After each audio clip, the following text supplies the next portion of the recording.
Remember, remember, the 5th of November, the gunpowder treason and plot. I know of no reason why the gunpowder treason should ever be forgot. But what of the movie? I know it was named V for Vendetta, and I know that in 2006 it had adapted a story from a comic book. But what was it really? What was the message that James McTeague and the Wachowski siblings were trying to tell? We are told to remember the movie for its big fights, its romance, and its characters, because a message can fail. It can be ignored and forgotten by the audience, but 10 years later, a movie can change the world. I've witnessed firsthand the power of a movie. I've seen nerds on the internet rage in the name of them and die defending them. But you cannot kiss a movie, cannot touch it or hold it. Movies do not bleed. They do not feel pain. They do not love. And it's not a movie I miss. It is a message that made me remember the 5th of November, a message I will never forget. And now that I've dug myself into this hole that is a really dope intro monologue, there's only one thing to do. Cue the music.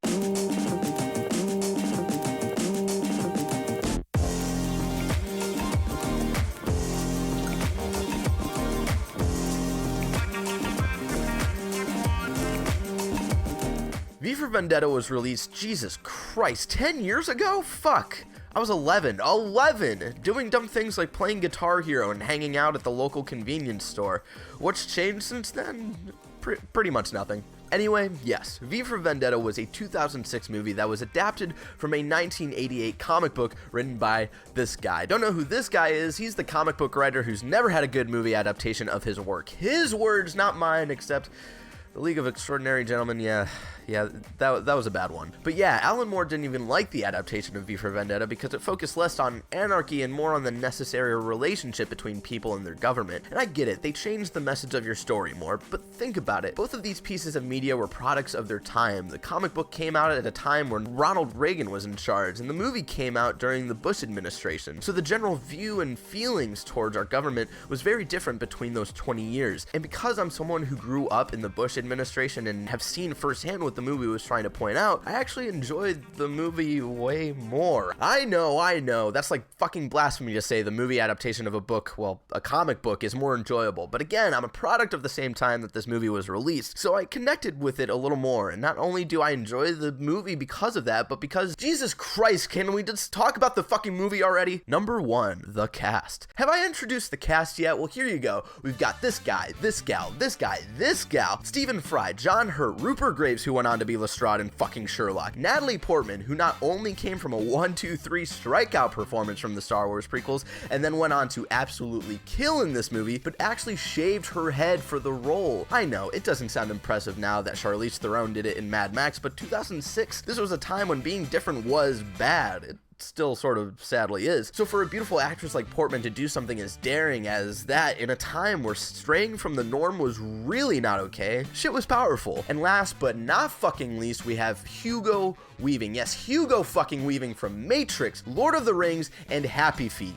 Yes, Happy Feet. You may be wondering, I don't remember seeing him in the movie. Well, yeah, that's because he was the title character. He was V, and he was so dedicated to the role that he didn't make a big fuss about never showing his face. And to be honest, I think this may be his best performance in anything ever, and that's without showing his face at all. That's when you know you have a great actor on your hands, when he doesn't need to show his face, only using his body language and his voice to own a scene, and that shit is fucking awesome.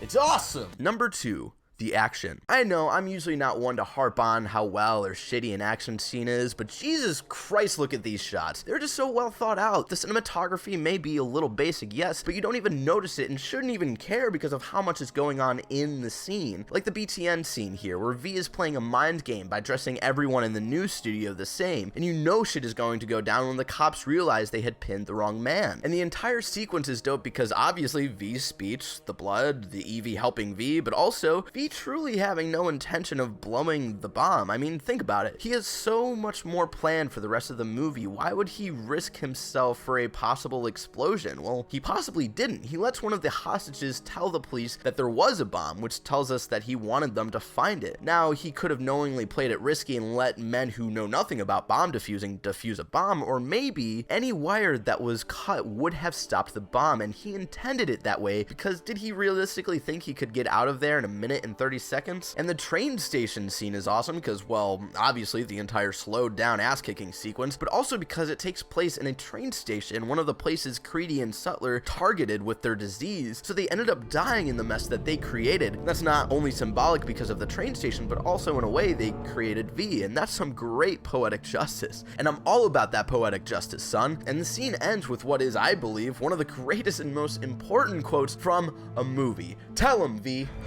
Beneath this mask, there is more than flesh. Beneath this mask, there is an idea, Mr. Creedy.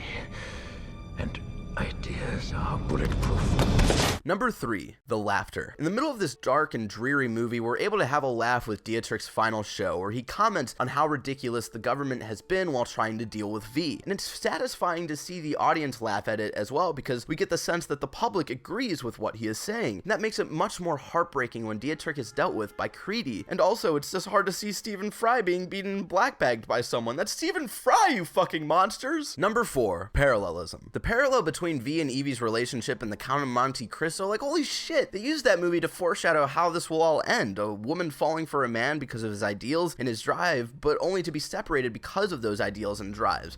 But there is one thing Evie does misinterpret after watching the Count of Monte Cristo. She says Edmond Dantes cared more about his revenge than he did about Mercedes, making the viewer think that V possibly cares more about his revenge than he does about Evie. But that isn't true. One could make the argument that he cares about Evie more than his revenge, but he is able to see what is more important in the big picture, and he knows that he must see it to the end, even at the cost of finding love again. Number 5, the message of the movie. Now here's where we get to the most important part of this video. Yes, there are great casting choices, romances, and action sequences, but the most important part of this movie is its message. And before you criticize me by saying that the message of the movie is obvious, because yeah, it is, let me explain how this message is so fucking important now more than ever in the year of 2016, 10 years after the Bush administration. But first, what is the message of V for Vendetta? Well, it can be summed up in one quote. People should not be afraid of their governments. Governments should be afraid of their people. This movie is all about the twisted relationship the government made with the people that should be serving. It's about how politicians use fear and hatred to gain support, and how the people the government should be serving need to put an end to it. Now, I know the B-list has been a romantic escape so far to go into really deep human emotions, but for obvious reasons, I need to be real with you all this time. You may have thought before clicking onto this video, why is Barrett doing a video on this? This show is supposed to be about finding the good things in media that isn't seen as good, and very few people doubt that this is a good movie. Well, not only would I be passing up a great opportunity by releasing a video about V for Vendetta on the 5th of November, but because we need to talk about this election we're all about to take part in next Tuesday. Now, before I get into my point, I won't be apologizing for anything I say, because whenever anyone has anything political to say on YouTube, they always apologize, but I won't, because we need to take more than a moment to look at ourselves and the state of this country, and I'm not going to apologize for something we need to do. Also, before we move on to some truly inspirational shit, let's take another moment to look at V and Evie. But let's put aside the romantic plot and focus on what their true relationship is: a mentor and a student, a father and a child, the generation that raised the millennial 20 to 30 year olds, and my generation, the 20 to 30 year olds. Early in the movie, V takes Evie to his hideout because he knows what will be done to her if she is taken by the government. She gets upset at the idea of spending just 1 year of her life underground, so upset that she lies to V about her wanting to help and uses that as an opportunity to run away. She runs away because she only cares for herself and not the bigger picture. She understands that the country is fucked up, but would prefer to stay in her comfortable life because she fears standing up to the government, because she has seen the extent of the government's power. Fear stands in her way of doing what is right, until she gets blackbagged and is sent to be tortured for information on V. And while in this prison, she learns the story of Valerie Page, a lesbian actress who is imprisoned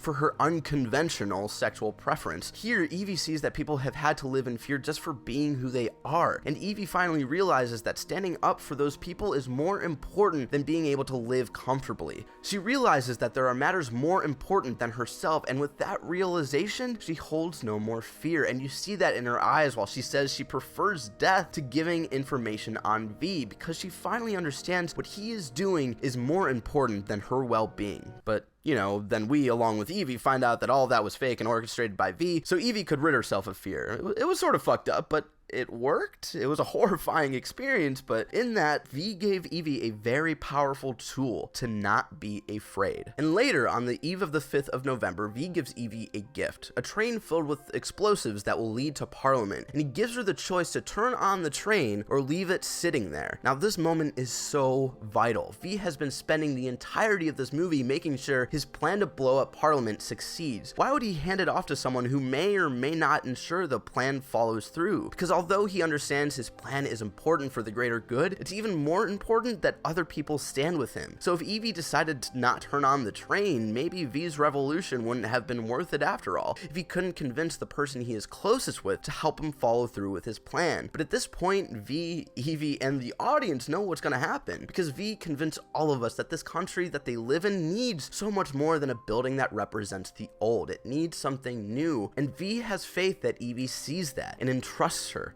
with that decision. And that is what we need to talk about before this year's election. I will tell you right now, this video is not intended to bash any candidate. It's not about walls, emails, genocide, or rape. It's about how we got to this state in our country and how we need to make a decision. Like I said earlier, V for Vendetta was released during the Bush administration, a time where being different was scary and dangerous. As time went on, we thought we'd change this country for the better. We thought we defeated prejudices and hate, but we didn't. We ran away from it. We buried the hatred deep down, so deep we were confident that we would never see it again. But when you bottle up hatred, it can come back tenfold, and that is what we are seeing today, the boiling hatred in so many people rising up again. And this time we can't just run away from it, because it'll just catch up to us again. This time we have to stand in the face of fear, hatred, and misunderstanding and say, no, fuck you. Because if we don't, our future could possibly look something like this. Well, maybe not exactly like this, but you get the idea. We can't be scared of our government anymore. We have to be able to tell our government that we want true change, change for the better, change so that our country can house anyone that needs a place to call home. And before we start pointing fingers at people for this state, what we really need to do is look in a mirror, because the state our country is in is all of our faults. We all let this happen. We let politicians strike fear into us so we can support their cause. We let situations like Standing Rock get so out of control because we let our government tell us what to do instead of us telling them what to do. And that's the true relationship the people of the United States of America need to have with its government. No one is serving us anymore. They only aim to serve themselves,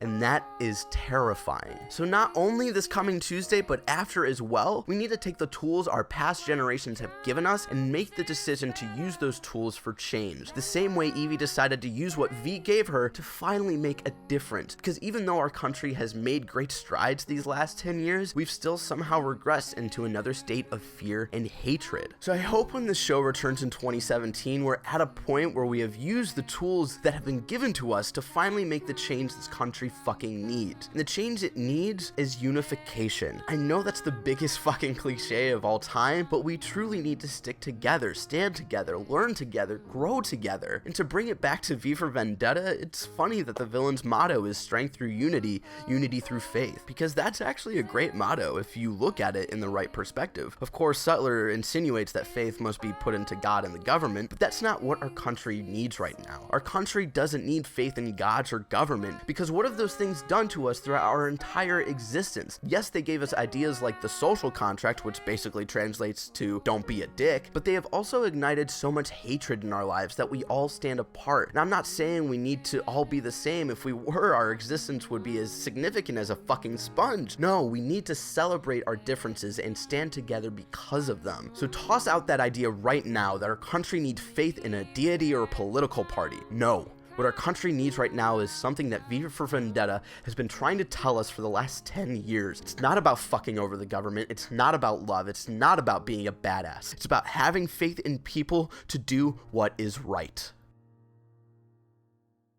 5, 4, 3, 2. You crazy mother.